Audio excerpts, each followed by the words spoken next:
Hello, and welcome back to the Ideas Academy, self-directed learning experience, and welcome to Module 2. Hope that you've had a good couple of weeks, that you've really gotten into the empathy stage, exploring what that's all about in relation to the design thinking process.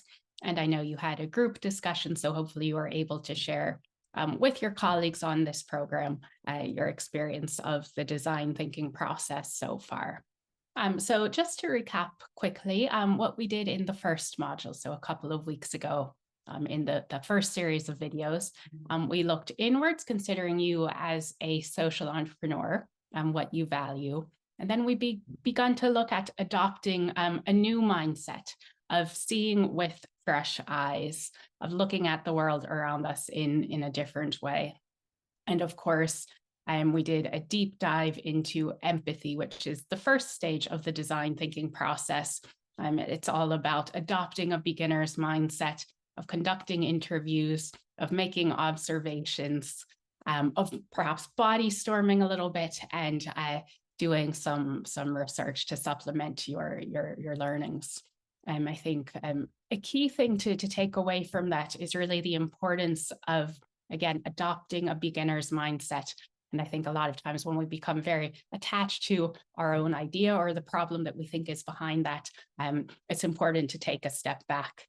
And I think, again, just to recap, 5 stages in the design thinking process, and the ideation stage comes in the middle of the 5-stage process that begins with empathy. And this is what you will have been looking at in the past couple of weeks.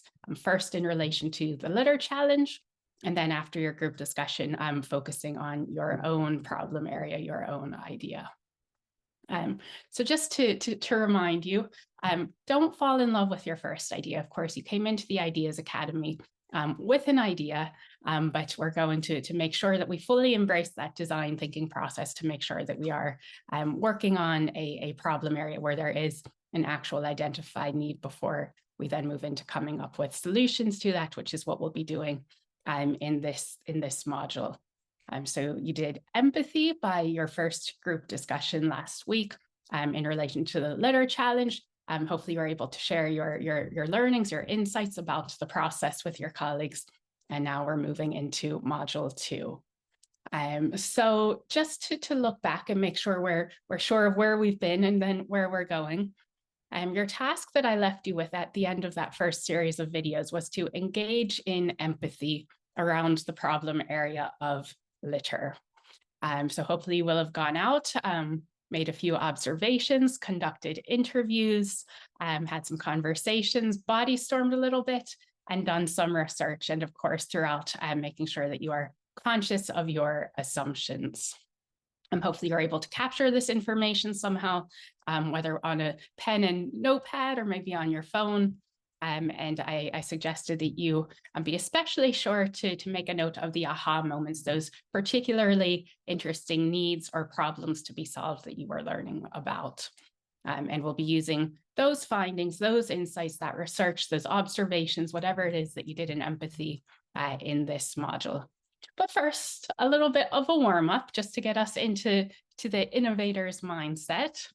What I'd like you to do is to grab a sheet of paper and a pen or pencil and draw a vase.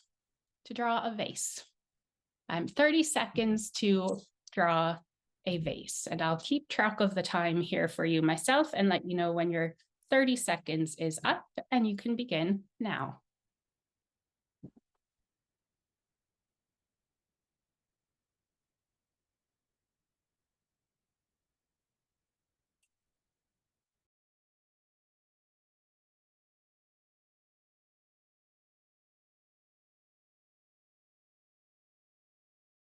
Okie dokes. Now what I'd like you to do, if you've still some space on that paper, you can do it on the same sheet or maybe flip it over. And now I'm going to give you maybe a little bit longer, a minute or so. And what I would like you to do is to draw something that could be used to creatively display flowers. Draw something that could be used to creatively display flowers, and we'll give you a minute or so to do this.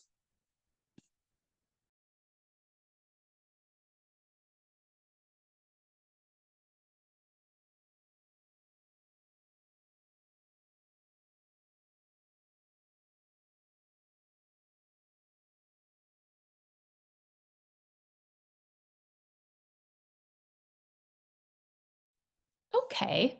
Hopefully you had enough time to do both of those. And what I'd like you to look back on, I guess, is first, that the first drawing, when I tasked you with drawing a vase, I'm guessing that you did something along these lines.